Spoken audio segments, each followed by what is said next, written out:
সুপ্রিয়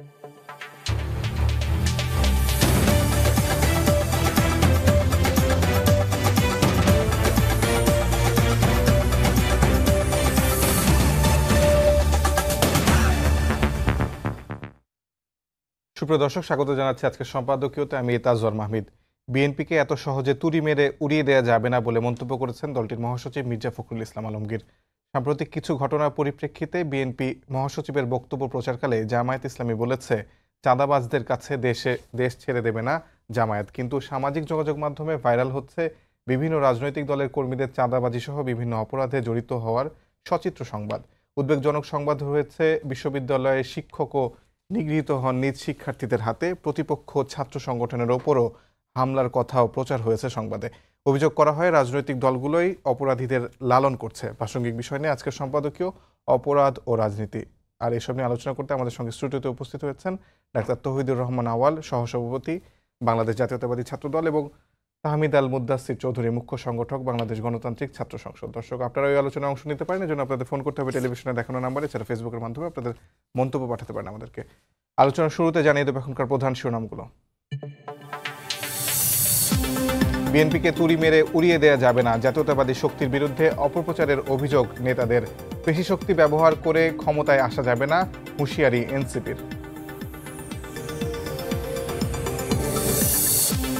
শাপলা প্রতীক পেতে আবারও আবেদন এনসিপির, না পেলে রাজনৈতিকভাবে মোকাবিলার ঘোষণা নেতাদের। দল নিবন্ধন পাওয়ার পর পর্যালোচনা করবে ইসি।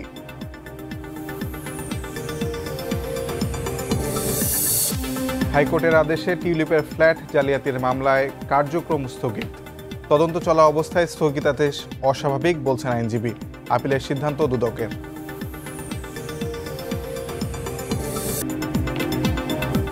আমরা আলোচনায় আসতে চাই। শুরুতেই একটি সাধারণ প্রশ্ন আপনাদের দুজনের কাছে করতে চাই। সেটি হলো যে 5 আগস্টের আগে আমরা দেখেছি যে গত এক দশক ধরে ছাত্র দলের এক ধরনের, দুঃখিত, ছাত্রলীগের এক ধরনের নিপীড়ন নির্যাতনের ইতিহাস ক্যাম্পাসে ক্যাম্পাসে ছিল এবং পুরো দেশব্যাপী ছিল। 5 আগস্টের পরে আসলে কি গুণগত পরিবর্তন আপনারা আনলেন? আমি গণতান্ত্রিক ছাত্র সংসদ এবং ছাত্রদল দুই দলেরই নেতার কাছে জানতে চাই যে কি গুণগত পরিবর্তন আমরা এখন দেখছি। আপনাকে দিয়ে শুরু করি। ধন্যবাদ আপনাকে। গত 16 বছরের 2009 সাল থেকে শুরু করে যে রাজনীতির ধারা ছিল, মানুষজন তো বেসিক্যালি রাজনীতি বিমুখ হয়ে গিয়েছিল। আজকে ছাত্রলীগের প্রত্যেকটা ক্যাম্পাসে ক্যাম্পাসে মানুষকে জোর করে প্রোগ্রামে নিয়ে যাওয়া রাজনীতি, চাঁদাবাজির রাজনীতি, মাদকের রাজনীতি, ধর্ষণের রাজনীতি, সেই রাজনীতিগুলা পেট্রোনাইজ করতো ছাত্রলীগ। কিন্তু 5ই আগস্টের আপনি সেদিনকে থেকে শুরু করেন যে 2024-এর 5ই আগস্ট আমাদের ভারপ্রাপ্ত চেয়ারম্যান জনাব তারেক রহমান বলেছেন, যদি বিজয়ীর হাতে পরাজিতরা নিরাপদ থাকে তাহলে সেই বিজয় মহিমান্বিত হয়। সেই মহিমান্বিত বিজয়ের পরে কিন্তু আপনি দেখেন যে 5ই আগস্টে এটা যেটা লীগের লোকজনের ধারণা ছিল কি পরিমাণ এনার্কি হইতে পারে, কি পরিমাণ খুন হইতে পারে, মার্ডার হইতে পারে, সেই জায়গা থেকে কিন্তু 5ই আগস্টের পরে তেমন কোনো উল্লেখযোগ্য ঘটনা ঘটে নাই। ছাত্রদল প্রত্যেকটা ক্যাম্পাসে সারা বাংলাদেশে প্রায় 3000-এর উপর শিক্ষা প্রতিষ্ঠানে ছাত্রদল 31 দফা নিয়ে সাধারণ শিক্ষার্থীদের কাছে গিয়েছে। কখনোই ছাত্রলীগের আমলে কিন্তু আপনি দেখেন নাই যে এই গুণগত ধারার পরিবর্তন কখনো হয় নাই। আপনি কোনো ক্যাম্পাসে দেখবেন না কোনো শোডাউন হচ্ছে, আপনি কোনো ক্যাম্পাসে দেখবেন না পোস্টারিং হচ্ছে, কোনো সময় পরীক্ষার সময় কোনো প্রোগ্রামে নিয়ে যাওয়ার জন্য জোর করা কোনো কিছুই করা হচ্ছে না। এই রাজনীতির যে গুণগত পরিবর্তনগুলো হয়েছে, আদর্শিক পরিবর্তনগুলো, আমরা সত্যিকার অর্থেই শিক্ষা ঐক্য প্রগতির ধারক ও বাহক যে বাংলাদেশ জাতীয়তাবাদী ছাত্রদল, সেটি আমাদের ভারপ্রাপ্ত চেয়ারম্যান জনাব তারেক রহমানের দিক নির্দেশনা অনুযায়ী আমরা গুণগত পরিবর্তনগুলো আনার চেষ্টা করছি। আপনি বলছেন, যেগুলো বলছিলেন তার মধ্যে আমার কাছে আসলে অনেক কাগজপত্রে আছে। মাদক এবং চাঁদাবাজি কথা বলছিলেন। আমি দেখতে পাচ্ছি ঝালকাঠিতে নলছিটি উপজেলার রানপাশা ইউনিয়নের ছাত্রদলের আহ্বায়ক সাইফুল ইসলাম ননির বিরুদ্ধে মাদক ব্যবসা ও চাঁদাবাজির অভিযোগ বিএনপি নেতারাই করেছেন, এরকম অভিযোগ আছে। চাঁদাবাজির অভিযোগ তো আমার মনে হয় যে একটা সার্চ দিলে গুগলে অনেকগুলো চলে আসবে। এবং সম্প্রতি আমরা দেখতে পেলাম যে নিউ মার্কেটও চাঁদাবাজি করতে গিয়ে ছাত্রদলের 3 জন এটা আটক হয়েছেন। তো আসলে এটা কি, আমরা ছাত্রলীগকে যদি একটা খারাপের স্ট্যান্ডার্ড ধরি, সেই খারাপের স্ট্যান্ডার্ড থেকে আপনারা আসলে কতটুকু উচ্চাতে পেরেছেন? এটা মানে বেসিক্যালি এই উদাহরণগুলো আলোকে যদি বলেন। আপনি ধরেন আপনি চাঁদাবাজির রাজনীতি আপনি দিয়ে সার্চ দিলে আমি দেখলাম যে জামায়াতের ইসলামীরও ওদের মানে সাতকানিয়া চিটাগাঙের সাতকানিয়াতে ইয়েতে রাজনীতি। আপনি এনসিপি ধরেন তাদের মিরপুরে হইলো একটা চাঁদাবাজির জন্য আলাদা আয়না ঘর করে রাখছিল অনেকগুলো। বেসিক্যালি আপনি যেগুলো ধরছেন আমিও কিন্তু আপনি যদি গুগলে যখন সার্চ দিবেন এগুলো কিন্তু সবই চলে আসে। এটা হলো নেগেটিভ ন্যারেটিভ তৈরি করাটা। আপনি পার্সেন্টেজ দেখবেন যে বাংলাদেশের কত পার্সেন্ট মানুষ মানে হচ্ছে কি শিক্ষার্থী ছাত্রদলকে ধারণ করে ওন করে পার্সেন্টেজটা আপনার ধরেন এই পার্সেন্টেজ আমরা ধরলাম 15 থেকে 20 লাখ, সেটা পার্সেন্টেজে আপনার কতটুকু 0.001%। যখন একটা ফ্যামিলিতে অনেকগুলো সন্তান থাকে তার মধ্যে যদি 11টা 12টা বা 15টা এরকম সন্তান ছিল আগেকার দিনে, একটা খারাপ হয়েছে তাই বলে কি ধরা যাবে যে পুরো ফ্যামিলি খারাপ? তা তো না। আপনার পার্সেন্টেজ তাকে আমরা শুধরানোর চেষ্টা করব। এরকম হয় কখনো বড় ফ্যামিলি হইলে এই পার্সেন্টেজটা, যারা ছোট ফ্যামিলি তাদের পার্সেন্টেজ কিন্তু তখন বেড়ে যাবে, তখন হয়ে যাবে 1 বা 2% হয়ে যাবে। কিন্তু আপনি এখানে যখন পার্সেন্টেজে যাবেন পার্সেন্টেজ কিন্তু খুবই নগণ্য। কারণ বেসিক্যালি অপরাধী যে তার কোনো রাজনৈতিক দল নাই। অপরাধ করলে সাথে সাথে যে পানিশমেন্টের ব্যবস্থা, আপনি কখনো লীগের পিরিয়ডে কখনো শুনেছেন বা বাংলাদেশের মানুষকেও শুনেছে যে ছাত্রলীগ অন্যায় করেছে সাথে সাথে তাকে বহিষ্কার করা, শোকজ করা? কোনো দিন এই রাজনীতি ছিল? কখনো ছিল না। কারণ মানুষজন মনেই করতো তারা যেটা করবে সেটাই আইন। কিন্তু এই রাজনীতিক ধারা যে পরিবর্তন হয়েছে তারই ধারাবাহিকতায় কিন্তু পানিশমেন্ট, সর্বোচ্চ পানিশমেন্ট, এবং বাদী হয়ে আমরা মামলাও করছি। আপনি দেখবেন যে ছাত্রলীগ নেতার বিরুদ্ধে অবশ্যই বাদী হয়ে মামলাও করা হয়েছে যদি প্রমাণিত হয় যে হ্যাঁ যে সত্যিকার অর্থে সে করেছে, তাহলে আমরা তাকে পানিশমেন্টের ব্যবস্থা করছি। এটাও রাজনীতি কিন্তু নতুন ধারা তৈরি হচ্ছে। জনগণের প্রতি যে জনগণের কাছে জবাবদিহিতা, সেই জবাবদিহিতার ধারা কিন্তু তৈরি হচ্ছে। আগে যেটা কখনোই অতীতে ছিল না যে জবাবদিহিতার ধারা, সেই ধারাটা তৈরি হয়েছে, জবাবদিহিতার ধারাটা তৈরি হয়েছে আমাদের পার্টিতে। এই পলিসিটা মেক হয়েছে। নিশ্চয়ই তাহমিদ এই বিষয়ে কিছু বলবেন যে আসলে জবাবদিহিতার ধারা ছাত্রদলের মধ্যে তৈরি হয়েছে কিনা, আপনাদের মধ্যে আপনার তরুণ একদমই নতুন একটি ছাত্র সংগঠন বাংলাদেশ গণতান্ত্রিক ছাত্র সংসদ, আপনাদের মধ্যে আসলে জবাবদিহিতার ধারা তৈরি হয়েছে কিনা, এবং প্রথমে যে প্রশ্নটি করেছিলাম গুণগত কি পরিবর্তন আপনি আসলে দেখেন, আপনি দীর্ঘদিন ধরে ক্যাম্পাসে রাজনীতি করেন। অসংখ্য ধন্যবাদ। তো প্রথমে আসলে যদি ছাত্রদলকে নিয়ে বলা শুরু করি তাহলে আসলে আজকে টক শো শেষ হয়ে যাবে, কিন্তু কথা শেষ হবে না। বিষয়টা হচ্ছে ভাই যেটি বলার চেষ্টা করলেন যে আসলে দুই একটি আমরা কিন্তু দেখতে পারি, আপনি আসলে এক্সাম্পলের জন্য ঢাকার বাহিরে যাওয়ার খুব বেশি প্রয়োজন হয় না। আমরা যদি আমাদের পাশের বিশ্ববিদ্যালয় দেখি, জগন্নাথ বিশ্ববিদ্যালয়েও শিক্ষক সহ ছাত্রদের উপর হামলা করা হয়েছে। বাংলাদেশ গণতান্ত্রিক ছাত্র সংসদের আহ্বায়ক, মুখ্য সংগঠক এবং সেখানে যে যুগ্ম আহ্বায়ক তাদের উপর কিন্তু হামলা করা হয়েছে ছাত্রদল দ্বারা। এবং কি দিয়ে হামলা করেছে? তাদেরকে হচ্ছে ছাত্রলীগ ট্যাগ দিয়ে। অথচ তাদের মধ্যে দুইজনই আগে ছাত্রদলের রাজনীতি করেছে এবং একজন ছাত্র অধিকার পরিষদের রাজনীতি করেছে 5 তারিখের আগে, কিন্তু তাদেরকে ছাত্রলীগ ট্যাগ দিয়ে তাদের উপর হামলা করা হয়েছে। এবং ছাত্রদল কি করেছে? তাদেরকে যখন আমরা এক ধরনের প্রেশার তৈরি হলো ছাত্রদলের উপর, বিভিন্ন জায়গায় ন্যারেটিভ তৈরি হলো, তখন হচ্ছে আমাদের কাছে তারা ফোন করে আমাদের কাছে এটার জন্য তারা দুঃখিত, সরি ফিল করেছেন, সরি বলেছেন, এবং তারা হচ্ছে সেখানে কয়েকজনকে অব্যাহতি দিয়েছেন এবং সেটা হচ্ছে প্রথমে পোস্ট করেছেন, এরপর আবার ডিলিট করে দিয়েছেন। আমরা এরপরে দেখি তিতুমির কলেজে তারা হচ্ছে প্রথমে সাধারণ শিক্ষার্থী যারা হচ্ছে সিটের জন্য আন্দোলন করেছে তাদের উপর হামলা করেছে, এরপরে তারা হচ্ছে নিজেরা দুই গ্রুপের মধ্যে সিট নিয়ে মারামারি করেছে। আমরা যদি দেখি একটা দলের মধ্যে 5ই আগস্টের পরে মাত্র 1 বছরের মধ্যে 150 জনের বেশি মানুষকে তারা নিজেরা অন্তগণ দলে খুন করেছে। এটাকে যদি আপনি মনে করেন যে শুধুমাত্র 1%, তাহলে আমি বলবো ভুল। আপনি 90% খারাপের জন্য 10%কে ভালো বলতে পারেন কিনা ডিবেটটা এখানে হওয়া উচিত। বাট আপনি বলতেছেন যে 10% খারাপের জন্য আমি 90%কে ভালো বলবো না কেন? আপনি যদি দেখেন পুরো দেশের যে আইন শৃঙ্খলা, সেখানে আপনি যদি দেখেন ছাত্রদলের কোনো নেতা চাঁদাবাজির জন্য তাকে পুলিশ অ্যারেস্ট করেছে, অ্যারেস্ট করার পরে থানা ঘেরাও করে, থানায় ভাঙচুর করে তাকে হচ্ছে সেখান থেকে চিন্তাই করে নিয়ে আসা হয়েছে। আপনাকে যদি আমি জাস্ট কয়েকটা রেফারেন্স দেই, আমি আসার সময় হচ্ছে জাস্ট এমনিতে চোখে পড়লো তো এই জন্য টুকে নিয়েছিলাম। সেটা হচ্ছে পাটগ্রাম থানায় বিএনপি নেতাকর্মীরা আসামি চিন্তাই করেছে থানা ঘেরাও করে, এটা হচ্ছে 3 জুলাইয়ের কথা। চুয়াডাঙ্গায় দর্শনা থানায় ঘেরাও করে ছাত্রদলের কর্মীকে হচ্ছে বিএনপি কর্মীরা হচ্ছে নিয়ে এসেছে এবং প্রত্যেকটাই চাঁদাবাজির অভিযোগ। মুন্সিগঞ্জে শ্রীনগরে থানা থেকে যুবদল নেতাকে হচ্ছে এভাবে ছিনিয়ে নিয়ে আসা হয়েছে, সবগুলা চাঁদাবাজির অভিযোগ। তো জাস্ট আপনার এখানে তারা জাস্ট চাঁদাবাজি করছে বিষয়টা এরকম না, তাদেরকে যখন অ্যারেস্ট করা হচ্ছে তখন থানা থেকে নিয়ে আসা হচ্ছে। অর্থাৎ আপনি আইন শৃঙ্খলা রক্ষাকারী বাহিনী যখন কাজ করছে, আপনি এত বেশি পাওয়ারফুল হয়ে গেছেন, আপনার এত বেশি সংস্কার হয়ে গেছে যে আপনি এখন আসলে কাউকেই গুনেন না, আপনার কাউকেই লাগে না। আপনি এখন স্টেটের ভিতরে অনেকগুলো স্টেট তৈরি করে রাখছেন, আপনার ওগুলো পাওয়ার ডাইনামিক তৈরি করে রাখছেন, যেখান থেকে আপনি আসলে স্টেটগুলোকে কন্ট্রোল করেন। এরপরে আমাদের জায়গা থেকে যদি বলি, আমরা প্রথম থেকেই যেটা চেষ্টা করেছি সেটা হচ্ছে রাজনৈতিক সহাবস্থান। আমরা যে ক্যাম্পাসগুলোতে গিয়েছি সেই ক্যাম্পাসগুলোতে আমরা চেষ্টা করেছি যে আমরা একদম শিক্ষার্থীদের কাছে চলে যাব। আমাদেরকে যখনই বিভিন্ন জায়গা থেকে আমাদেরকে বলা হয় আমরা কিংস পার্টি, আমরা এটা সেটা, আমাদের কাছে অনেক পাওয়ার আছে, অথরিটি আছে, এরপরও ক্যাম্পাসগুলোতে আপনি দেখেন যে বাংলাদেশ গণতান্ত্রিক ছাত্র সংসদের যে কয়টা কমিটি আছে, যে কয়টা নেতাকর্মী তো সারা দেশেই আছে, তাদের কয়জনের বিরুদ্ধে অভিযোগ আছে যে তারা ক্যাম্পাসে এরকম করে প্রভাব বিস্তার করছে, ক্যাম্পাসে চাঁদাবাজি করছে, হল দখল করছে, সিট দখল করছে। আমরা সেই জায়গা থেকে প্রথম থেকেই বলে আসছি যে আমরা ক্যাম্পাসগুলোতে এক ধরনের সহাবস্থানের রাজনীতি চাই। আমরা যে আগে যে আদর্শিক বাইনারিটা ছিল ক্যাম্পাসগুলোতে, সেই আদর্শিক বাইনারির বাহিরে গিয়ে আমরা হচ্ছে একটা নতুন রাজনৈতিক পরিসর নির্মাণ করার চেষ্টা চাঁদাবাজির কথা করছি। যখন তুললেন তখন আমার একটা কথা মনে পড়ে গেল যে রাশেদ খান, মোহাম্মদ রাশেদ খান, গণ অধিকার পরিষদের জি। তিনি সাধারণ সম্পাদক। আপনাদের গণতান্ত্রিক ছাত্র সংসদ জাস্ট প্রতিষ্ঠা হওয়ার এক সপ্তাহখানেকের মাথায় হয়তো তিনি একটি ফেসবুকে স্ট্যাটাস দিয়েছিলেন যে ক্যাম্পাসের আশপাশে ডিশ ব্যবসায়ী বা ইন্টারনেট ব্যবসায়ীর কাছ থেকে আপনাদের গণতান্ত্রিক ছাত্র সংসদের একজন নেতা 50,000 টাকা চাঁদা দাবি করেছিলেন। অর্থাৎ সেই সংস্কৃতিতে আমি আপনাদের আমি মধ্যে আমি বিদ্যমান আমি কিনা? এটার উত্তর দিচ্ছি।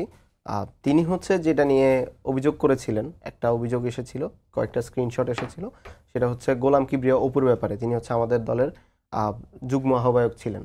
তো তার বিরুদ্ধে যে অভিযোগটা ছিল যে তিনি একটা ডিস কোম্পানির থেকে টাকা দাবি করেছিলেন। তো সেখানে হচ্ছে গোলাম কিবরিয়া অপু তার জায়গা থেকে তিনি হচ্ছে একটি উত্তর দিয়েছেন যে আসলে সেখানে প্রেক্ষাপটটা কি ছিল, এবং তিনি আসলে এখানে যেটি বলার চেষ্টা করেছিলেন যে তিনি আসলে এটি হলের পক্ষ থেকে একটা জামানত হিসেবে হল প্রশাসনের মাধ্যমে এটা ডিল করার জন্য। এবং যখন মানে হচ্ছে এটা- তাকে এটা কেমন? আমি এটার বিষয়টা এটার কেমন? উত্তর আমি এটা শেষ করি। তারপরে তিনি হচ্ছে যখন থানায় ছিলেন, তাকে হচ্ছে হল প্রশাসন থেকে এবং হচ্ছে বিশ্ববিদ্যালয়ের নিরাপত্তার স্বার্থে তখন প্রক্টোরিয়াল টিম তাকে হচ্ছে থানায় নিয়ে যায়। থানায় নিয়ে যাওয়ার পরে তখন তাদেরকে আহ্বান করা হয় যে তাদের বিরুদ্ধে অভিযোগ থাকলে মামলা করার জন্য কিংবা হচ্ছে অভিযোগ দায়ের করার জন্য থানায়, কিন্তু কোনো অভিযোগ অফিসিয়ালি তার বিরুদ্ধে দায়ের হয়নি। এবং আমরা কিন্তু তখনই যখন অভিযোগগুলো আসে এবং প্রাথমিকভাবে আমরা তাকে হচ্ছে একটা সময়ের জন্য তাকে হচ্ছে অব্যাহতি দেই, এবং সেই অব্যাহতি নামা কিন্তু এখনও চলছে।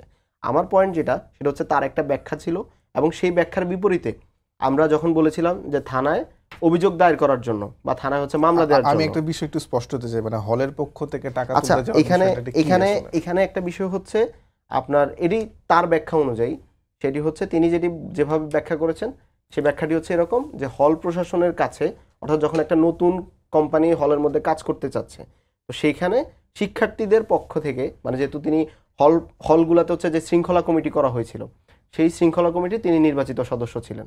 তো সেই জায়গা থেকে হলে একটি অর্থ জমা দিয়ে, অর্থাৎ তাকে হচ্ছে কাজ করতে হতো, তো সেখানে হচ্ছে তিনি ওই কোম্পানির হয়ে বা হচ্ছে ওই কোম্পানির সাথে কথা বলে সেটা হলের সাথে আলোচনা করবেন, এই ধরনের একটি ব্যাখ্যা তিনি দিয়েছিলেন। এই তো- ব্যাখ্যা কি আপনাদের কাছে যৌক্তিক আচ্ছা, মনে হয়েছে কিনা, এখানে কিংবা আমরা সৎ আমরা উদ্দেশ্যে মনে এই হয়েছে কিনা? এই জায়গা থেকে আমরা আসলে হল প্রশাসনের সাথে কথা বলেছিলাম।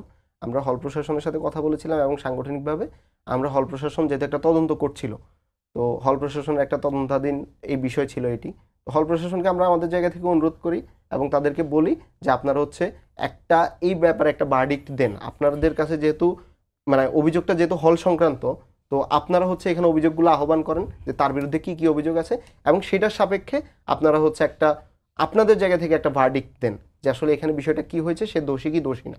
এবং সাংগঠনিকভাবে এখন পর্যন্ত যখনই হচ্ছে এই অভিযোগগুলো এসেছে, তার জবাবের ভিত্তিতে কিন্তু আমরা এই সিদ্ধান্ত, আমরা তার যে অব্যাহতিনামা ছিল সেটা কিন্তু আমরা তুলে নেই নাই, বরং আমরা সেটাকে হচ্ছে দেখার চেষ্টা করেছি যে এটাকে আসলে অফিসিয়ালি একটা ভার্ডিক্ট আসুক, এরপরে হচ্ছে আমরা সেটি জি, দেখব। অসংখ্য ধন্যবাদ। আমি জগন্নাথ বিশ্ববিদ্যালয়ের প্রসঙ্গে আসতে চাই। জগন্নাথ বিশ্ববিদ্যালয় আহমেদ একটু আগে বলছিলেন যে ছাত্র দলের নেতাকর্মীরা গণতান্ত্রিক ছাত্র সংসদের শিক্ষার্থীদের বা নেতাদের কর্মীদের উপরে ছাত্রলীগ ট্যাগ দিয়ে আক্রমণ করেছে। মানে অতীতে যেমন ছাত্রলীগ শিবির ট্যাগ দিয়ে আক্রমণ করতে, তেমন একটি আক্রমণ করেছে, এবং শিক্ষকরা সেখানে আটকাতে গেলে সহকারী প্রক্টর সহ একজন শিক্ষকের উপর সরাসরি হামলার অভিযোগ আছে ছাত্রদলের বিরুদ্ধে। মানে এটা তো আসলে মানে সেই অতীত ঘটনাগুলোর পুনরাবৃত্তি মনে হয় ছাত্রদল ঘটাচ্ছে নাকি? আপনার কি মনে হয়? ধন্যবাদ আপনাকে।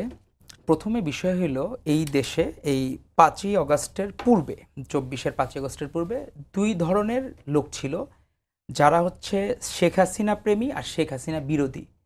যারা হলো গণতন্ত্রের পক্ষে ছিল, এরা প্রতিবাদ করেছে, এরা একটা ফ্রেমের মধ্যে ছিল। এই ফ্রেমে ছিল ছাত্রদল ছিল, গুপ্ত সংগঠন ছাত্র শিবির ছিল, আর কিছু বাম দল ছিল।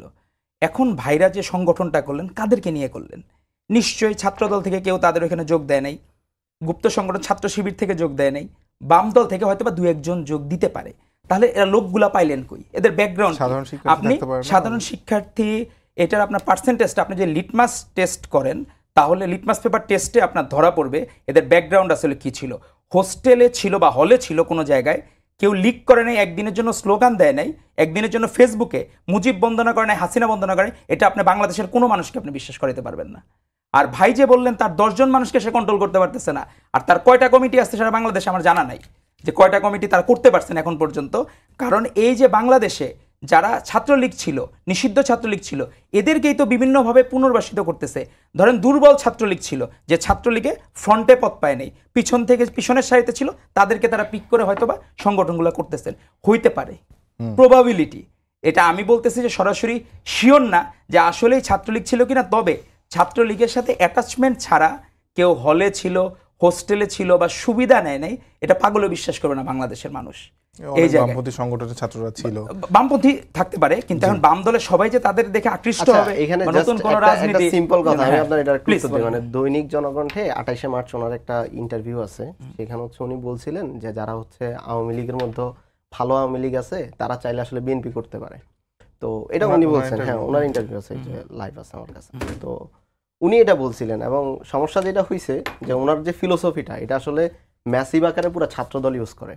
যে আপনি যদি ছাত্রদলে আসেন ছাত্রলীগ থেকে, তাহলে হচ্ছে আপনি গঙ্গা জলে কিংবা হচ্ছে আপনি অন্য কোনো একদম শুদ্ধ হয়ে আসতেছেন। আর আপনি যদি ছাত্রলীগ ছেড়ে অন্য কোথাও যান, তাহলে আপনি আসলে মানে আপনি এখনো ছাত্রলীগে রয়ে গেছেন আপনি, এবং আপনি হচ্ছে এখন পর্যন্ত যে পুরানো ফ্যাসিবাদ আছে সেই ফ্যাসিবাদের এজেন্ডা বাস্তবায়ন করার জন্য বসে আছেন।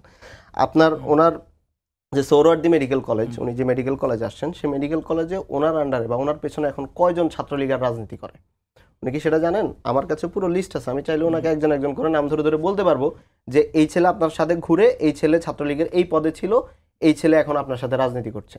তো সমস্যাটা হচ্ছে যে ওনারা প্রথমত হচ্ছে যে মনে করে আমাদের সাথে যারা রাজনীতি করে, যে 5ই আগস্টের পরে শিক্ষার্থীদের মধ্যে যে পরিবর্তনটা আসছে, যে সবাই এখন রাজনীতির প্রতি আগ্রহী হয়েছে। যেমন আমি আগে কোনো রাজনীতি করতাম না, আমি হলে থাকতে পারি না ছাত্রলীগের জন্য, আমি এখন আসছি একটা দল, আমি রাজনীতি করছি, কিন্তু ওনার চোখে আমিও আজকে ছাত্রলীগ। কারণ হচ্ছে সাধারণ শিক্ষার্থীদের বললেন হলে ছিলেন না, আপনি তো ক্লিয়ার করলেন তো হলে ছিলেন না, আপনি নিজে ক্লিয়ার করলেন। আমি শেষ হলে করে থাকা অনেকে তো আসলে ছাত্রলীগ হ্যাঁ, করে হলে না, থাকা এমন এটা বলবো। এটা আমি যতগুলো দেখেন, ক্যাম্পাসে এনলিস্টেড প্রত্যেকে, এবং প্রত্যেকের ফেসবুক প্রোফাইল আপনি ঘাটেন, আপনি চেক করেন, প্রত্যেকের দেখবেন কোনো না কোনো ভাবে। আমি যেমন হলে সাংবাদিকতা থাকা বিভাগের শিক্ষার্থী ছিলাম, আমার হচ্ছে- ডিপার্টমেন্টে একজনও ছাত্রলীগ করে হলে থেকেছে এমন নেই আসলে। মানে আচ্ছা, যেটা ওনার বলছেন- কথা- আমি কথা শুনে আপনি নিশ্চিত আহমেদের কথা উত্তর দেবেন। আমি ওনার কথাটা আরেকটু ইয়ে করি। আজকে ওনার কথা অনুযায়ী যে হলে যারা ছিল তারা কেউ না কেউ ছাত্রলীগ করেছে, সবাই ছাত্রলীগ করেছে, তার কথা ধরে নিলাম। এবং আপনাকে বুঝতে হবে এই হলে থাকা ছাত্রলীগ করা ছেলেরাই কিন্তু আওয়ামী লীগের বিরুদ্ধে স্লোগান দিয়েছে, এই আওয়ামী লীগকে হল থেকে বের করেছে, ছাত্রলীগকে হল থেকে বের করেছে, এবং এই ছাত্রলীগকে দেশ ছাড়া করেছে। আপনি যদি আজকে তাদের অবদান অস্বীকার করেন, তার মানেটা হচ্ছে আপনি সবচাইতে বড় বিশ্বাসঘাতক, এবং আপনি এই অভ্যুত্থানের সাথে বিশ্বাসঘাতকতা করছেন। কখনোই না, আপনার কখনো রাজনীতি করার ইচ্ছে ছিল না, আপনি প্রেক্ষাপটে একটা সুসময় আপনি রাজনীতি করতেছে, আপনি ফ্যাসিবাদ বিরোধী, কেন আপনি বন্দুকের নলের মধ্যে প্রতিবাদ করেন নাই কেন? আপনি নিজে ফেসবুক দেখেন, আমি কেন্দ্রীয় সমন্বয়ক আগে আপনি কি করছেন? আপনি 5ই আগস্টের আগে আপনি কি করছেন? আপনি কেন মনে হলো না হাসিনা খারাপ? আপনি তখন আপনি কেন মনে হচ্ছে আমি তখন হাসিনা বলেন নাই ছিলাম? আপনার কেন মনে হচ্ছে? আমি তো বলি না হাসিনা বলতে, হাসিনা প্রতিবাদ করেন নাই কেন? আমি অবশ্যই বন্দুকের নলের মুখে আপনি কেন প্রতিবাদ করেন নাই? আপনার প্রতিবাদটা বন্দুকের নলের মুখে আপনি প্রতিবাদ করেন নাই কেন? আপনার প্রতিবাদটা সবসময় একটা রাজনৈতিক দল আপনি যেগুলো বলতেছেন, আপনি যেগুলো যে অভিযোগ দিলেন তখন তো ঠিকই খুব মুখস্থ বলতেছিলেন, তো কখনো তো বলেন নাই যে আপনার যে সংগঠনে যারা আসছে 5ই আগস্ট বা আমি ধরলাম 1 জুলাই যখন বৈষম্য বিরোধী প্ল্যাটফর্মটা তৈরি হলো, 1 জুলাইয়ের আগে তাদের ব্যাকগ্রাউন্ড কি ছিল? হ্যাঁ, তারা ছাত্রলীগের ছিল, ছিল, কিন্তু তারা প্রতিবাদ করতে দেখে আপনি তারা ভালো মনে করতেছেন, ধরলাম নেগেটিভ তো এইটাই, আপনি তো এইটাই বলতে চাচ্ছেন। না না না, আপনি তো এইটাই বলতেছেন আপনি যে প্রতিবাদ করেছে। চিন্তা করেন, না না না, আমার কথা খুবই সিম্পল। আপনার যেই ছেলেটা ছাত্রলীগ করছে, যেই ছেলেটার কোনো ফৌজদারি অপরাধ আছে, তাকে কি আমি সেফগার্ড দিচ্ছি? এখন আপনার আমি কি তাকে সেফগার্ড দিচ্ছি? আপনাদের মানুষ সেফগার্ড দিচ্ছি না। আপনার মানুষ, আমার মানুষ যদি 10 জনের মধ্যে তো আপনি চাঁদাবাজির অভিযোগ পাওয়া যাচ্ছে, তাহলে আপনার পার্সেন্টেজ কত? 10 জনের মধ্যে তো 10% হয়ে যায়। আমরা ধরলাম 10 জন মানুষ, তার মধ্যে একজন চাঁদাবাজ, তাহলে তো আপনার 10% হয়ে গেল। তাহলে 10% আপনার সংগঠনের 10% লোকই তো কারাপ্টেড, তাই তো হইতেছে তার জন্য। আপনি শুরুতেই আপনি দমন করতে পারতেছেন, নতুন বাংলাদেশ কেমনে দেখবেন আপনি? আপনি যে স্বপ্ন নিয়ে করছিলেন সেই স্বপ্নই তো আপনার হচ্ছে না। আপনি এখন না আমি হচ্ছে একটু সঞ্চালনা আমাকে করার সুযোগ দেন, সেটা হচ্ছে যে জগন্নাথ বিশ্ববিদ্যালয় ঘটনায় যদি আমি একটু স্টিক করি, অনেকক্ষণ ধরে আলোচনা করছিলেন, ছোট্ট করে যদি বলেন যে শিক্ষকের উপর কেন হামলা করতে হলো ছাত্রদলের? ওইটা আসলে যে আমাদের নেগেটিভ ন্যারেটিভটা তৈরি করা খুব সহজ। আপনি কোনো একটা জিনিস ভাইরাল করা সহজ, কিন্তু পরবর্তীতে যদি ক্ষমাও প্রার্থনা করে যে এই জিনিসটা সত্য না, অসত্য, মিথ্যা, তার আগেই ম্যাসিভ আকারে এটা চলে যায় আপনার মিডিয়াতে। আপনি দেখবেন প্রত্যেকটা বিষয় কোনো কিছু হয়তো বা ছাত্রদল জড়িতও না, কিন্তু সেই জায়গায় তাদেরকে ম্যাসিভ আকারে নিয়ে যায়। আপনি চিটাগাং বিশ্ববিদ্যালয়ে ছাত্র শিবির সেখানে সরাসরি তার ভিসিকে বলতেছে যে আপনাকে আমরা নিয়োগ দিয়েছি, আপনি আমাদের কথা শুনবেন, সরাসরি বলতেছে। এরকম কোনো কিছু আপনি দেখছেন যে আমাদের কোনো ভিসির সাথে কোনো কিছু এই ধরনের আচরণ? আমি আপনার অন্য সংগঠন, অপর সংগঠনের কথা বললাম, কিন্তু জগন্নাথের এই বিষয়টা এখানে ফ্রেমিং আছে কিছুটা। এই জিনিসটার আপনার জাস্টিফিকেশন ছাড়া, যে আমাদের যে ভাই বললেন যে ওই বিষয়টা আসলে যে তার লিটমাস পেপার টেস্টে যে আসলে খারাপ ছাত্রলীগ ছিল কিনা, হলের যদি কাউকে টর্চার করে থাকে সেটা তো বলতে পারবে ওই ক্যাম্পাসের যারা, তারা বলতে পারবে। সেই জায়গায় হয়তোবা তার আশপাশে যারা তাকে সেভ করতে গেছে সেই বিষয়টা হইতে পারে, কিন্তু রাষ্ট্র কাউকে দায়িত্ব দেয় নাই। সেই জায়গায় যে অনাকাঙ্ক্ষিত ঘটনা, এটি কোনোভাবেই প্রত্যাশিত না। এই জায়গাটায় মুদাসসির, আপনি কিছু এই বিষয়ে বলবেন? আমি ছোট করে বলবেন, যেহেতু আপনারা দুজন মিলে অনেক সময় যেখানে ছিলাম সেটা হচ্ছে যে দেখেন, আজকে ওনাদের যে বক্তব্য, ওনাদের যে আইডিওলজি, যে ফিলোসফি, ওনাদের দলে আসলে সে আসলে খুবই পুতপবিত্র হয়ে যায়। তিনি আজকে যে অভিযোগটা এনেছেন যে আমার দলে একজনকে পাওয়া গেছে, বিষয়টা হচ্ছে আমার দলে একজনকে পাওয়া যাওয়ার পরে আমি সেখানে কি অ্যাকশনটা নিয়েছি। আপনি আজকে আপনার দলের এতগুলা খুন হওয়ার পরে আপনি সেখানে কি অ্যাকশন নিয়েছেন? আপনি এখন পর্যন্ত সেটা বন্ধ করতে পেরেছেন কিনা? আপনার হাইকমান্ড টোটালি একটা ফেইলিওর। আপনার হাইকমান্ড আপনাকে কন্ট্রোল করতে পারে না। আপনার তৃণমূলকে আপনি নিয়ন্ত্রণ করতে পারেন না। আপনি হচ্ছে আপনার হচ্ছে বিশ্ববিদ্যালয় কমিটিগুলোকে আপনি কন্ট্রোল করতে পারেন না। কিন্তু আপনার কাছে আজকে ইস্যু হয়ে যাচ্ছে কি, আমার হচ্ছে সংগঠনে যেই ছেলেটা হচ্ছে আন্দোলন করে উঠে আসছে, যেই ছেলেটা হচ্ছে এত বড় একটা আন্দোলনে সে হচ্ছে সামনে সারি থেকে নেতৃত্ব দিয়েছে, যেই দিন হচ্ছে বিশ্ববিদ্যালয় থেকে ছাত্রলীগকে বের করে দেওয়া হয়, যেই ছেলেটা এতদিন ছাত্রলীগ করছে, ছাত্র বাধ্য হয়ে মিছিলে গেছে, সেই ছেলেটা যখন ছাত্রলীগের নেতাদেরকে হল থেকে বের করে দেয়, সেই ছেলেটা কিন্তু খুব ভালো করে জানতো যে এই ক্যাম্পাসে ছাত্রলীগ থাকলে সে কোনোদিন আর ফিরে আসতে পারবে না। এটা হচ্ছে তার ক্যাম্পাসের লাস্ট দিন। 17 তারিখ যখন হচ্ছে বিশ্ববিদ্যালয় থেকে বের করে দেওয়া হয়, তখন কিন্তু এই বিশ্ববিদ্যালয়ের প্রত্যেকটা ছেলে জানতো যে হয়তো সে আর কোনোদিন ফিরতে পারবে না। ওর কাছে তখন একটাই অপশন ছিল, সেটা হচ্ছে ডু অর ডাই। এবং সে খুব ভালো করে জানতো যদি এই শেখ হাসিনা যদি না পড়ে, তাহলে হচ্ছে তার জীবন এই ছাত্রলীগের যারা আছে এরা হচ্ছে তারা রাখবে না, তাকে হচ্ছে ঠিকমতো সার্ভাইভ করতে দিবে না, সে ক্যাম্পাসে এসে তার সার্টিফিকেট করতে পারবে না। এবং সেই জায়গা থেকে তারা হচ্ছে এই আন্দোলনটাকে পুরোটাকে নেতৃত্ব দিয়ে তারা হচ্ছে শেষ পর্যন্ত নিয়ে গেছে। এবং এখন 5ই আগস্টের পরে একটা ছেলে আন্দোলনের সহ সমন্বয়ক ছিল, সেই ছেলেটাকে আপনি বলতেছেন এই ছেলে তো আগে ছাত্রলীগ করছে 5 বছর আগে, এই ছেলে তো ছাত্রলীগের একটা প্রোগ্রামে গিয়ে স্লোগান দিছে। আপনার কাছে ওই ছেলেটার অন্য কোনো কিছু আপনার কাছে অপরাধ মনে হচ্ছে না, কিন্তু আপনার হচ্ছে ওই ছেলেটা কোথায় স্লোগান দিছে, ওই ছেলেটাকে হলে বাধ্য হয়ে ছাত্রলীগ করা লাগছে, এই জন্য আপনি তাকে আজকে দোষ দিচ্ছেন। আজকে আপনি যাদেরকে টার্গেট করা হচ্ছে আমাদের সংগঠনে, এরা সবাই এই বিপ্লবের সম্মুখ সারিতে ছিল। কিন্তু আপনাদের এই প্রসেসটা কি আসলে রিকনসিলিয়েশন প্রসেস যেটাকে বলা হচ্ছে? এখানে আমরা তো মানে আমি এই প্রশ্নটা কেন করছি, কারণ হচ্ছে যে অনেক বেশি আমরা যখনই আমাদের মতের বিরুদ্ধে চলে যাচ্ছে, বিশেষ করে অনেক সেন্সিটিভ ইস্যুতে, তখন আমরা কিন্তু একজনকে গালি দেওয়ার ক্ষেত্রে, আগে যেমন জামাত শিবির বলে বিএনপি বা দুঃখিত আওয়ামী লীগ গালি দিতে পছন্দ করতে, এখন ফ্যাসিবাদের দোষর বলে গালি দিতে পছন্দ করে। সেই ক্ষেত্রে আসলে এই ফাইন লাইনটা কোথায় আমরা নির্ধারণ করব? এই উত্তরটা আমি হচ্ছে দেই। সেটা হচ্ছে দেখেন, আমরা দেখেছি মুক্তিযুদ্ধের পরে একসময় এই রাজাকার ট্যাগ ইউজ করে করে কিন্তু মানুষজনকে হচ্ছে কিভাবে তাদেরকে হচ্ছে এক ধরনের অপারেশন চালানো হয়েছে, তাদেরকে হচ্ছে কোনো ধরনের রিকনসিলিয়েশনের সুযোগ দেওয়া হয় নাই। ধরেন কেউ আছে বিভিন্ন টাইপের অপরাধী আছে, কেউ হচ্ছে শুধুমাত্র ক্ষমা চেয়ে সেখানে পার পাওয়া যেত, কিংবা হচ্ছে কারো হচ্ছে জেল হওয়া দরকার ছিল, কারো ফাঁসি হওয়া দরকার ছিল। এই রিকনসিলিয়েশন প্রসেসের মধ্যে দিয়ে কিন্তু যায় নাই। আমাদের প্রথম থেকেই আমাদের যেটা কথা ছিল সেটা হচ্ছে যারা ছাত্রলীগ করছে, যারা এই অভ্যুত্থানের সাথে ছিল, পূর্বে কোনো ফৌজদারি অপরাধ নাই, তাদেরকে হচ্ছে একটা সেফগার্ড দেওয়া হোক। কিন্তু যারা আগে অপরাধ করছে তাদেরকে অবশ্যই সেই অপরাধের জন্য শাস্তি পাইতে হবে।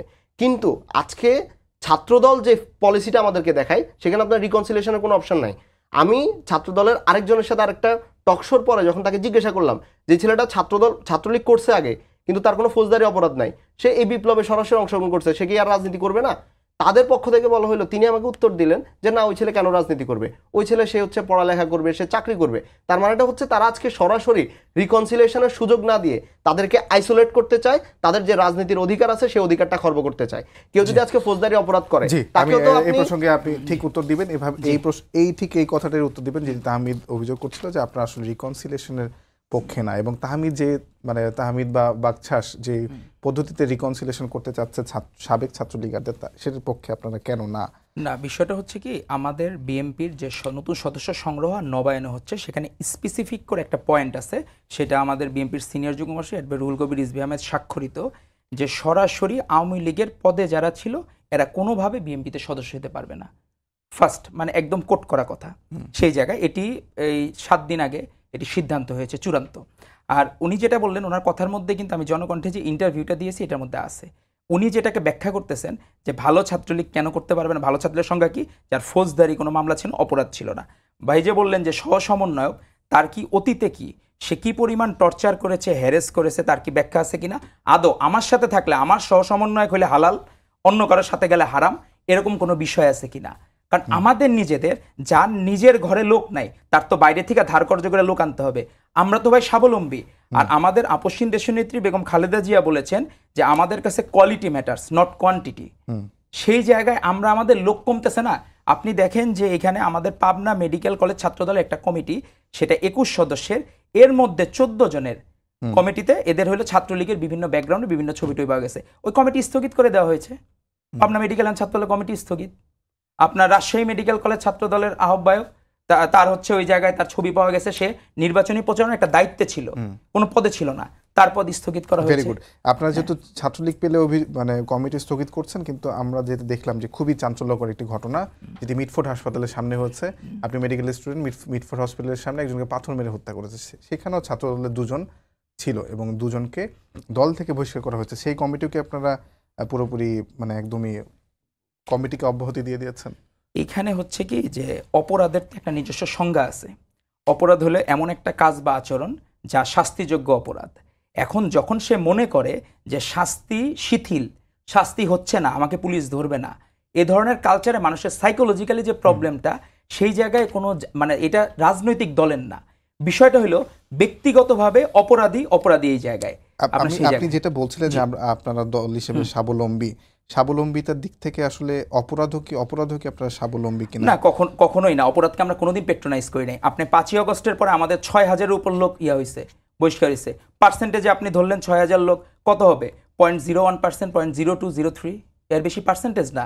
একটা বড় ফ্যামিলি, আপনার বললাম, বড় ফ্যামিলি হইলে আপনার কন্ট্রোল করতে, সামাল দিতে, আপনার ক্লাসে যখন 100 স্টুডেন্ট থাকবে, পিছনের সাইডে দেখবেন ওরা সাইড টক করতেছে, দুষ্টামি করতেছে, লোক বাড়তেছে। আর যেখানে 10টা স্টুডেন্ট, তারা কিন্তু কন্ট্রোল করা সহজ হয়। তা আমরা চেষ্টা করতেছি এদেরকেও পলিটিক্যাল নর্মসের মধ্যে নিয়ে আসার জন্য। আমাদের গতকালও আমাদের শহীদ পরিবারের সাথে ছাত্রলীগ, সেটা আমাদের ভারপ্রাপ্ত চেয়ারম্যান সরাসরি বলেছেন যে আমরা তো গভর্নমেন্ট না রে ভাই, এটা তো বুঝতে হবে। ফুটবল খেলায় আপনি 2 খেলোয়াড়ের মধ্যে সংঘর্ষ হয়েছে, রেফারি হলো দায়িত্বশীল, আপনি সাইডের দর্শকরা যে আপনি বললে হবে, আমাদেরকে বললে হবে, কি বিষয়? সেইখানেও কিন্তু আবার অনেক মবের চর্চা হচ্ছে। আমরা দেখলাম ইন্টেনশনালি অনেক মব সৃষ্টি হচ্ছে এই বিষয় নিয়ে। আমরা সরাসরি আজীবন বহিষ্কার করেছি। আমরা কি করব এখন, আপনি আমাদেরকে বলেন। আমরা বলছি যে সরাসরি এদেরকে দ্রুততর সময়ের মধ্যে অ্যারেস্ট করার জন্য সর্বোচ্চ লেভেল থেকে। আপনি তাহমিদ, আপনার কাছে প্রশ্নটা হলো যে আপনারা যেদিন প্রথম দল ঘোষণা করেছিলেন, আত্মপ্রকাশ করেছিলেন, সেদিন আপনারা হাতাহাতি মারামারি দিয়ে দলের আত্মপ্রকাশ করেছেন। এবং আপনারা আত্মপ্রকাশ করে সেখানে আমরা দেখলাম যে নারীদের উপরেও হামলার ঘটনা ঘটেছে, এবং আপনাদের দলের মধ্য থেকে একজন আসলে পরবর্তীতে পদ নিয়ে সম্ভবত মনোমালিন্য হয়, ছেড়ে দিয়ে এনসিপিতে যোগদান করে, এনসিপি ছেড়ে আবার বৈষম্য বিরোধী ছাত্র আন্দোলনের এখন আহ্বায়ক হয়েছেন। আপনারা তো শুরুটাই আসলে খুবই বাজেভাবে করেছেন, তো আপনারাও আসলে কি পরিবর্তন আনলেন? প্রথম প্রশ্নে যদি ফিরে যাই। আচ্ছা, এখানে হচ্ছে আমি আমার আমার প্রশ্নে যাওয়ার আগে, প্রশ্নের উত্তর দেওয়ার আগে হচ্ছে একটু ওনার থেকে বলি আর কি। ধরেন উনি চাচ্ছেন যে চাঁদাবাজি কন্ট্রোল করতে, কিন্তু উনি হচ্ছে চাঁদাবাজির মূল যে কারণটা, সেই জিনিসটা উনি বুঝতেছেন না। সেটা হচ্ছে আজকে ওনার দলের ইকোনমিক পলিসি কি। ওনার দলে আমরা যদি দেখি, একদম জিয়াউর রহমান যখন হচ্ছে দল প্রতিষ্ঠা করেন, তখন যেরকম হচ্ছে তার বিভিন্ন মন্ত্রীদেরকে বিভিন্ন জনকে হচ্ছে কোটা দিয়ে দিত যে তুমি অমুক ব্যবসায়ী থেকে এত লাখ টাকা এনে দাও, বা হচ্ছে তুমি অমুক জায়গা থেকে এত টাকা ম্যানেজ করে দাও। এভাবে করে যেমন ওনাদের ইকোনমিক পলিসিটা ছিল, এখনো ঠিক একইভাবে আছে। এখনো ওনাদের ইকোনমিক পলিসিটা হচ্ছে চাঁদার বইপত্রে পড়ছেন যে এরকম এটা মহিউদ্দিন মাহমুদের বই, বিএনপির সময়ের মধ্যে রেফারেন্স আছে, আপনি দেখে নিতে পারেন। সে কি মানে আদর্শ হিসেবে পক্ষপাত দুষ্ট রেফারেন্স সহ আছে, বলেন আপনি হচ্ছে সমস্যা দেখে নাই, আমি নিন, শুনতেছি, সমস্যা নেই। সমস্যা নেই। তো আমাদের 4 মিনিট আছে, 2 মিনিট বিএনপির হচ্ছে পলিসি থেকে, এবং আপনি যদি এখনো দেখেন যে চাঁদাবাজিটা কেন হচ্ছে, কারণ হচ্ছে আপনার পার্টি চালানোর জন্য লাগবে, আপনার কাছে কোনো দৃশ্যমান ইকোনমিক পলিসি নাই, আপনি দল কিভাবে চালাবেন, ছাত্র দল কিভাবে চলবে, কোনো কিছু ঠিক নাই, আপনার ফান্ড কোত্থেকে আসছে ঠিক নাই। তো এইগুলো যখন থাকে তখন আপনার এই চাঁদাবাজির জায়গাটা খুবই স্বাভাবিক। এবং উনি আজকে বললেন যাদের ছাত্রলীগে পদ ছিল তাদেরকে হচ্ছে ওনারা রাখতেছেন না, ওনার দলে হচ্ছে ওনার ক্যাম্পাসে সুদীপ্ত পাল আছে, আপনি আপনারটা ব্যাখ্যা দেন। আপনি মারামারি ছিল, করলেন যে শুরুতে জন্মগ্রহণকালী, আপনি ওটা ব্যাখ্যা দেন, 2 মিনিটে শেষ হয়ে যাবে আমার ইয়া করতে। ওনার দলের ভিতরে ছিল, আপনারটা ব্যাখ্যা দেন। আমি উত্তর দিচ্ছি, আপনারটাও আপনি বলছেন, আমারটা সমস্যা নেই, আপনি আমারটা সব বলে দেন, আমারটা সব বলে দেন, সমস্যা নেই। আপনি বলেন, হ্যাঁ আপনি আপনার ব্যাখ্যা করেন। তো ওনাদের দলের ভিতরে কিন্তু আছে, এবং ওনার নিজের ক্যাম্পাসেই আছে, যারা হচ্ছে আগে ছাত্রলীগের পদে ছিল ওরা এখনো আছে। এবং লাস্টে যেটা বলছেন যে হচ্ছে আমাদের এখানে যে সমস্যাটা হয়েছিল, এই সমস্যাটা ছিল মেইনলি যে প্রাইভেট বিশ্ববিদ্যালয় এবং মহানগরের যেটা, এখন এখানে একটা বিষয় হচ্ছে যেটা পলিটিক্যাল কনসাসনেস, একটা আহ্বায়ক কমিটি কখনো আসলে মানে আহ্বান করা হয়, যেটা সিম্পল ফিলোসফি, যেটা আহ্বান করা হবে, কয়েকজন মিলে একটা দল গঠন করবে, যাদেরকে আহ্বান করা হবে, যারা আগ্রহী তারা সেখানে আসবে।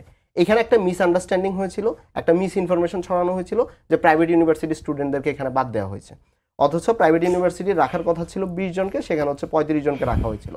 এবং সেটার পরে যে প্রাইভেট ইউনিভার্সিটি যেসব স্টুডেন্টরা এই ভুল বোঝাবুঝির কারণে এখানে এক ধরনের সংঘাত হয়েছিল, তারাই কিন্তু পরবর্তীতে আমাদের সংগঠনে এখন কাজ করছে, এবং তারাই কিন্তু এখন নেতৃত্বটা দিচ্ছে। এই মিসআন্ডারস্ট্যান্ডিং এর জায়গাটাকে আপনি মনে করেন, যদি এটা মনে করেন যে এটা পুরানো সংঘাতের রাজনীতি, আমি বলবো যে এটা টোটালি না, কারণ সেখানে একটা সংঘাত হয়েছিল, এবং সেই সংঘাতের পরে আমরা আবার একই টেবিলে বসেছিলাম, একই টেবিলে বসে আলোচনা করে সেই সমস্যাটাকে সমাধান করেছিলাম, এবং আমরা এবং এখন একই সাথে রাজনীতি করি একই টেবিলে বসে, যেটা হচ্ছে আমরা ককটেল ফুটানোর মাধ্যমে বা অন্য কিছুর মাধ্যমে দেখি। 1.5 মিনিট মতো সময় আছে, যে অভিযোগগুলো আপনাদের বিরুদ্ধে করছিল, আপনারা আসলে ইকোনমিক মডেলটা কি, আপনারা সেই মানে সেই আপনি যদি ভাসানীর আমল থেকে শুরু করেন, সেখানে যারা তার পার্টিতে ওই সময় বড় বড় জমিদার ছিল, তারা হইলো তখন ডোনেশন দিত। এখন এই যে ধরেন ইয়েতে এনসিপি যারা করতেছে, তাদের মনে হয় 12.5 লাখ টাকা জমা হয়েছে বা ইয়েতে। আমাদের নিজস্ব আলাদা ফান্ড আছে, আমাদের প্রত্যেকটা সদস্য সংগ্রহ ফর্মের 20 টাকা করে দাম, আর প্রত্যেকটা আমাদের ছাত্র দলের 10 টাকা করে দাম। আমরা সদস্য ফর্ম সংগ্রহ ফর্ম সব বিক্রি করতেছি, এবং প্রপার ওয়েতে আমরা এই ফান্ডগুলা পার্টির কাছে জমা দিচ্ছি। তারপরেও ডোনেশনের যে বিষয়টা, তাহলে আপনি ভাষা নিরো, তাহলে আপনি বলেন ফ্রেমিং করেন যে মহিউদ্দিন আহমেদ যে বইটা বিএনপি সময় ওখানে আপনি ভাষা মিলে তাহলে বলেন যে উনি কেন ওই ফান্ড নিল। ঐতিহাসিকভাবেই যদি কেউ ফান্ড দেয় দলকে ভালোবেসে, কিন্তু আমরা কার কাছ থেকে নিচ্ছি, এমন একজন ব্যবসায়ী ছিল যে করাপ্টেড বা লীগের দোসর, তার টাকা পরবর্তীতে ফেরত দেওয়া হয়েছে। আমাদের বন্যার একটা ফান্ড ছিল, কিন্তু এই যে বন্যার কথা বলে যে দুর্নীতির একবারে মহাসাগর খুলে পড়ছিল গতবার টিএসসিতে, সবাই যে আস্থা নিয়ে পরিবর্তিত পরিস্থিতিতে যে আমার টাকাটা ঠিক জায়গায় চলে যাবে, টিএসসির এই টাকার হিসাব হাজারবার দেওয়ার পরেও লিগের যে ন্যারেটিভ, ওই ন্যারেটিভ থেকে আপনি তাহলে ওই সাইকোলজি তো আপনার ওইটার মধ্যে আছে, আপনি তো থেকে বাইরেতে পারেন না। সাধারণ শিক্ষার্থী ছিলেন তখন কি করছেন আপনি? আপনার তো এর জন্য তখন আপনি কিছু করেন না। আরে ভাই আপনি দেখেন, আপনি আমাদের দেখেন অজস্র ইয়ে দেখেন, আপনি দেখেন আপনার, আরে ভাই আপনি সমন্বয়ক ছিলেন, আপনাকে আমরা সাপোর্ট দিছি না? তাই বলে কি আপনার গাড়ির ড্রাইভার কি গাড়ির মালিক হয়ে যাবে? আপনি গাড়িতে আমরা ড্রাইভার হিসেবে আপনাকে দিছি যে আপনি চালকের শক্তি থাকে, কিন্তু আপনি কি আমার গাড়ি মালিক? এখন আপনি কি আমার গাড়ি মালিক তো না রে ভাই।